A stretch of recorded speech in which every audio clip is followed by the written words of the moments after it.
In today's video, I'll show you how to delete a user account on Windows PC. This has the same settings for both Windows 10 and Windows 11.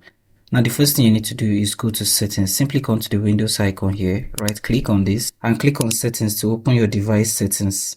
Under settings, you want to click on accounts. And under accounts, you want to scroll down till you find family and other users. Now on some versions of Windows, you'll find other users in this section. Click on this. Another user's account, you see all the users accounts you have created previously. On the user's account you want to delete, click on the drop down on the account and you see remove in this section. Click on remove.